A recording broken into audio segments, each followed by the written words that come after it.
Olha só, a gente vai continuar agora e nós vamos falar sobre um dos principais pontos que vocês precisam conhecer, tanto para a prova quanto para a prática. Obviamente, a gente está focando na prova, mas também vai ajudar vocês a conhecerem o cliente de maneira muito melhor. Aqui é o grande ponto-chave e que também é cobrado de maneira muito frequente. Pessoal, o API, a análise do perfil do investidor, ela basicamente vai ser um questionário pronto que a CVM, a Comissão de Valores Mobiliários, vai impor para vocês e que envolve uma série de fatores para conhecer cada vez melhor o tipo de investidor, o tipo de cliente que vocês têm na carteira. E aí, quais vão ser os pontos principais que vocês devem saber? Olha só, o primeiro deles, eu coloquei em vermelhinho ali, eu botei uma espécie de uma sinaleira, tá? Objetivo. Dentro do objetivo vou envolver dois pontos, que é o tempo que essa pessoa pretende deixar os investimentos ou o dinheiro parado, e o segundo é o risco que essa pessoa ou esse investidor está apto a correr nesse primeiro momento. A gente logo vai falar sobre risco ali na frente, que tem dois fatores que envolve, que é a capacidade de disposição, mas a gente já chega lá. Vamos focar aqui nos três pontos primeiro.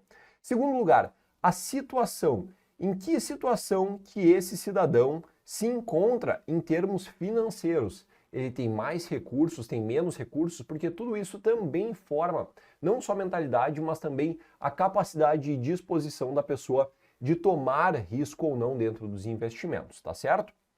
O terceiro ponto que a gente leva em consideração é o conhecimento. Obviamente, conhecer mais ou conhecer menos acaba influenciando. Porque aquela pessoa que entende muito pouco de investimentos, ela não vai entender o conceito de volatilidade, ela não vai gostar muitas vezes de ver o dinheiro se movimentar, beleza? São raras as exceções que a gente vê aquele cara que não tem conhecimento nenhum sobre investimentos e que é adepto à volatilidade. Ele consegue aguentar ver o dinheiro se mexendo. Então, a experiência, ela acaba também influenciando na tomada de risco desse investidor. E olha só que coisa interessante, isso aqui, nossa, a Ambima tem cobrado agora de uma maneira frequente que vocês não acreditam, pessoal. Sobre risco, tá? Eu já botei um asterisco aqui, porque risco envolve dois tipos de riscos diferentes. Como que a pessoa ela toma risco? Ponto de número 1, através da capacidade. Quando a gente vai falando de capacidade, você tem que entender, eu já botei o cifrão ali em cima, porque a capacidade envolve a quantidade de recursos, galera. Essa pessoa tem mais ou ela tem menos recursos? Mais ou menos recursos? Isso aqui vão questionar vocês de que maneira na prova.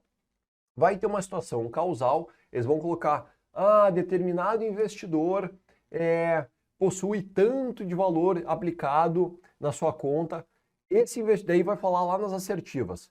Na assertiva 1, que teve a frase tal, que a gente acabou de falar, o investidor tem tanto recurso, está falando a respeito de capacidade ou disposição de tomada de risco.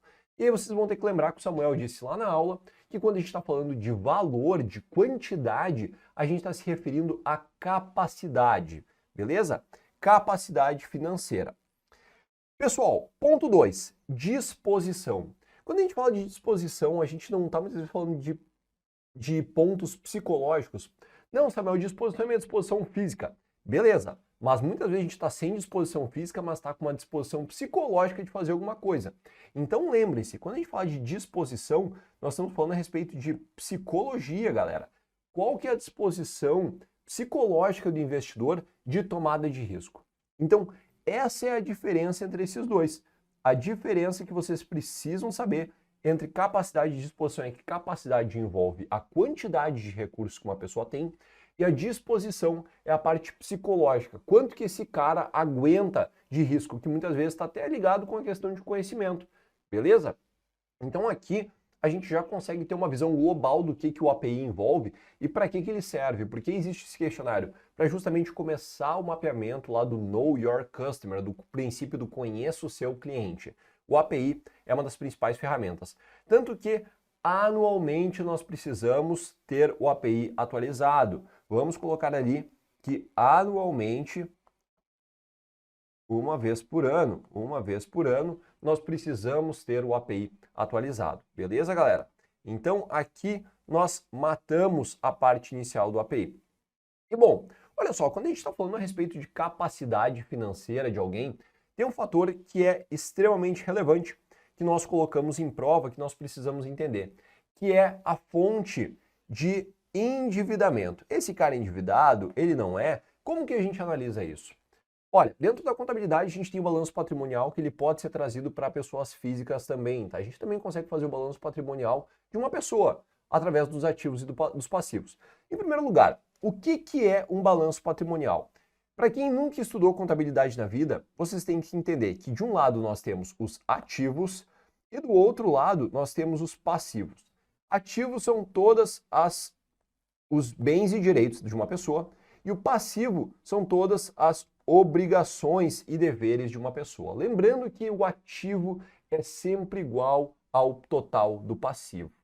No entanto, olha aqui em cima esse quadradinho que eu fiz para vocês. Aqui do lado direito a gente está falando, ó. Nós temos dois pontos. O primeiro é o passivo exigível, que são as obrigações de curto prazo, de médio prazo, de longo prazo.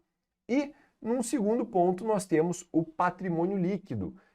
O que é o patrimônio líquido? Galera, mais uma vez, aqui nós temos o quê? Vamos apagar aqui que eu vou escrever aqui embaixo mesmo. Patrimônio líquido nada mais é que o ativo igual ao passivo total menos o passivo exigível. Aqui vocês vão ter,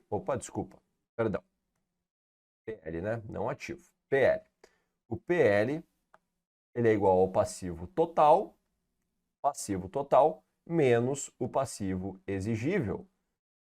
Olha só, aqui nós temos o passivo total menos o passivo exigível, vocês vão chegar aqui no patrimônio líquido. Então, olha só, vamos voltar aqui para o início. É só para vocês entenderem a lógica. Lembrando que na prova vocês vão ter já esses valores prontos, tá? Eles já vão dizer para vocês o que é patrimônio líquido, o que é passivo exigível. Vocês não vão precisar ficar classificando contas como numa prova de concurso. Então vai facilitar bastante, vocês precisam entender o conceito.